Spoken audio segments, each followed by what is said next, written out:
tonight it ends. I'm going to prove to you why this very highly reviewed and positively reviewed Shapton Kuromaku 320 grit stone has no chance and cannot sharpen my ProTech Synapse, my Kaiser Mini Harpoon, or my Spyderco Smock. And I'll prove it to you under the microscope. Let's roll.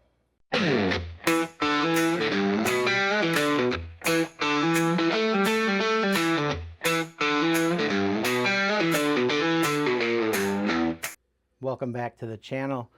We're going to do exactly that tonight, and we're going to start off with this Spyderco Smock. This is a knife new to me. We're going to take pictures of all three of these knives before. We're going to do 30 strokes on the Kuromaku 320, and then we're going to take pictures after, and then we're going to have lots to discuss. So this Spyderco here is made with S30V. I'll see if I can get that in there. It's down in the bottom. No, it doesn't want to focus, but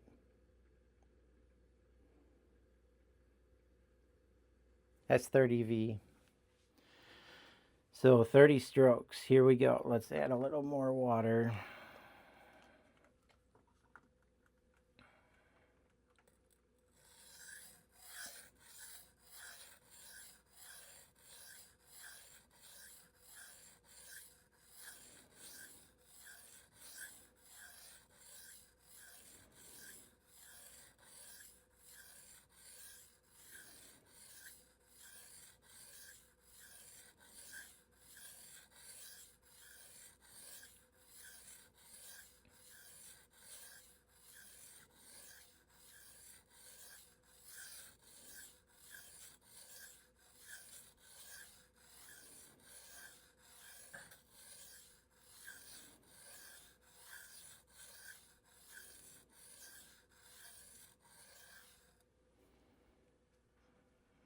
Okay. We're going to dry this off. Next, we're going to do my lovely ProTech Synapse, featuring the Starry Night colors. Very cool knife. This one here, should be able to see, we have MagnaCut. All right. So, 30 strokes, here we go.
There's 30. We are going to dry this off here. Okay. Set that aside for pictures. And finally, a very fun knife, my Kaiser Mini Harpoon. This too, this one is actually made out of M390. Not sure if you can see that M390 there. Okay, we need a little more water because we're really working this stone. We're going to have lots of cool stuff to talk about, though, after we get some pictures.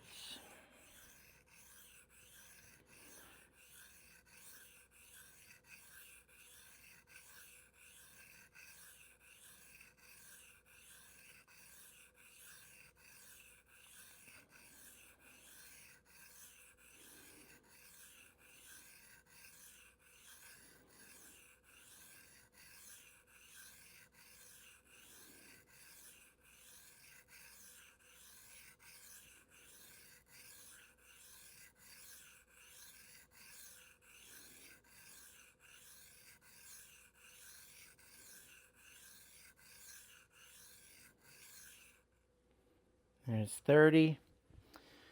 All right, so some of you might be wondering why I'm only doing one side and not both. Well, that's because I want to get pictures primarily of the scratch pattern, the bevel, and the burr, or whatever shows up where the apex would be. So let's get these under the microscope. We'll get some pictures and then we will discuss. Before I show the results of the microscopic images,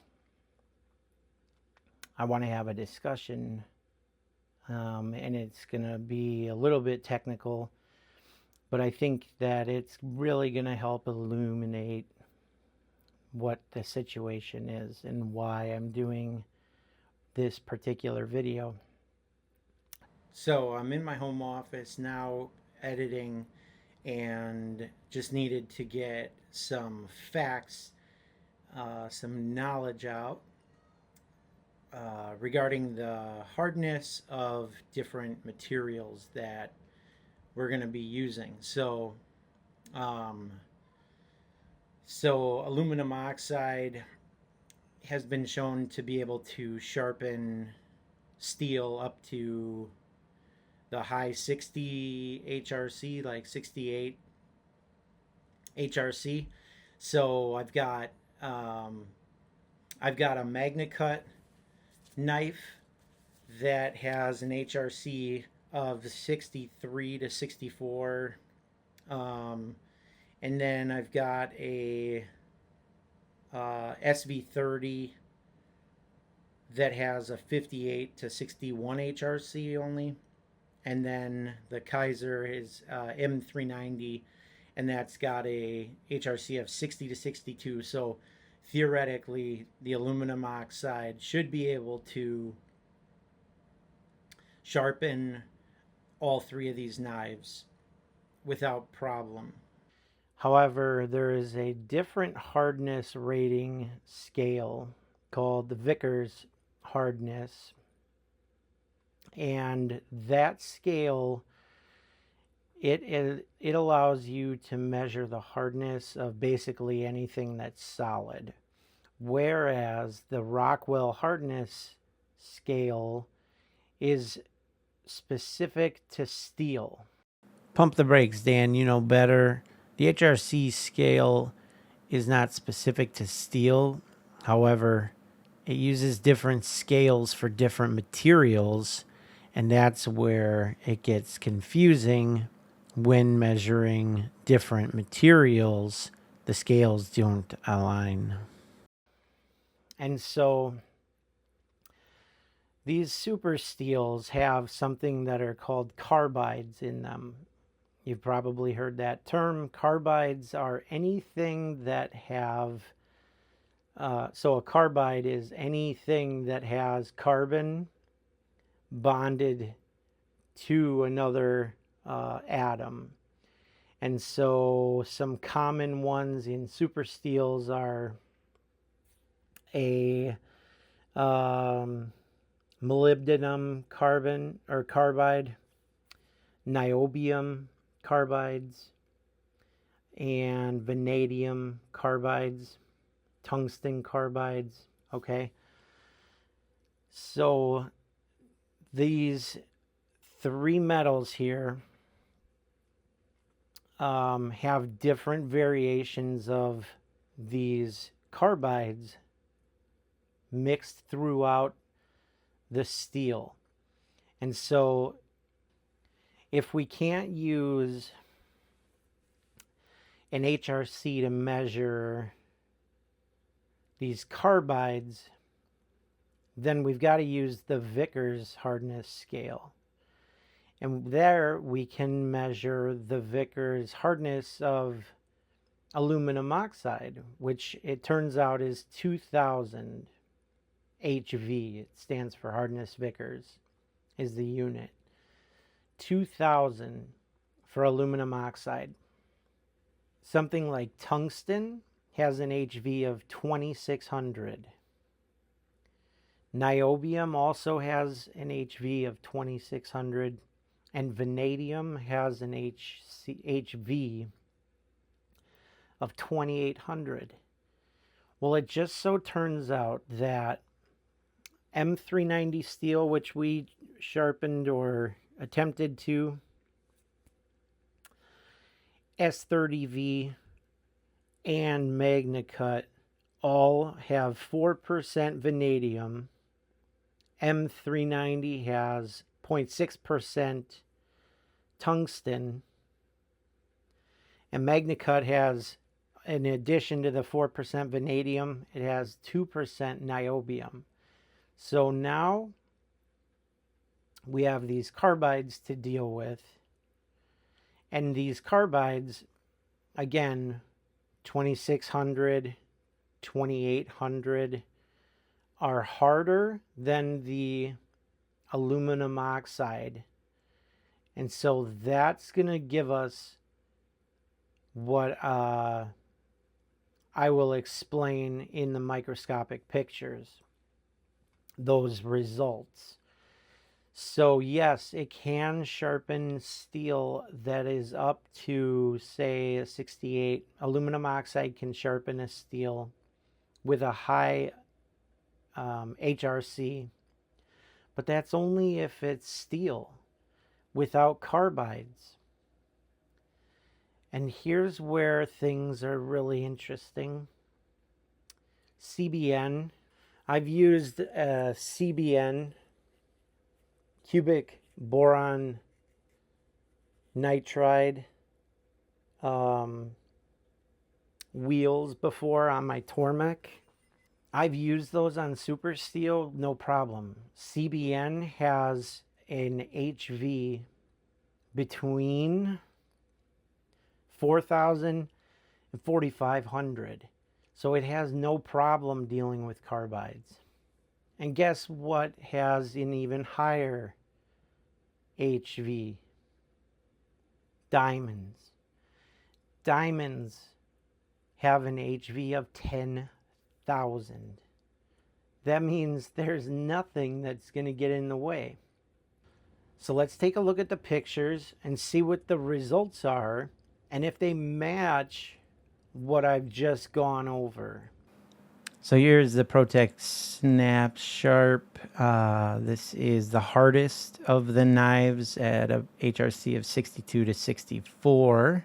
And here it is. After sharpening, you can see there is almost no change at the apex.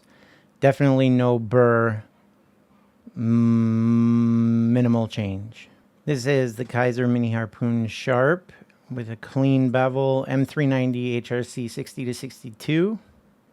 We now see some defect in the apex area where material is not rolling over and forming a burr, but instead is being left attached in strands at the apex.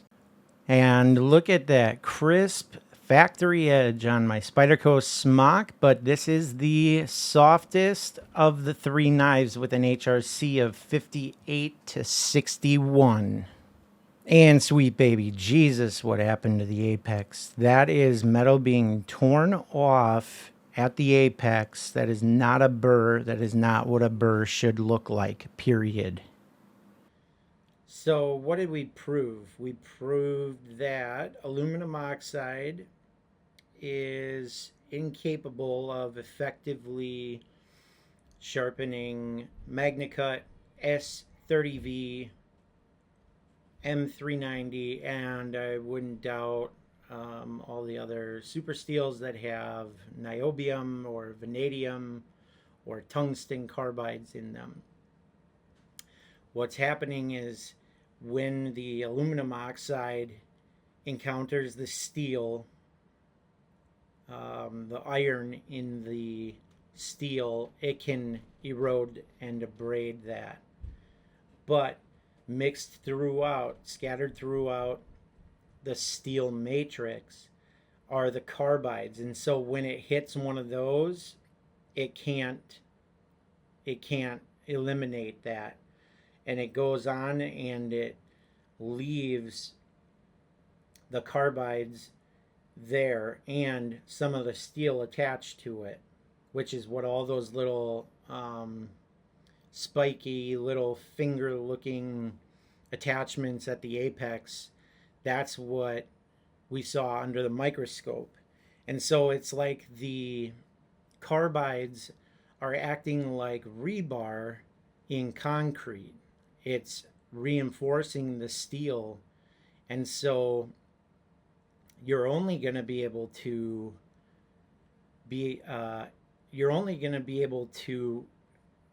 evenly wear out and erode the carbides and the steel if you're using something higher on the Vickers hardness scale like CBN or diamond.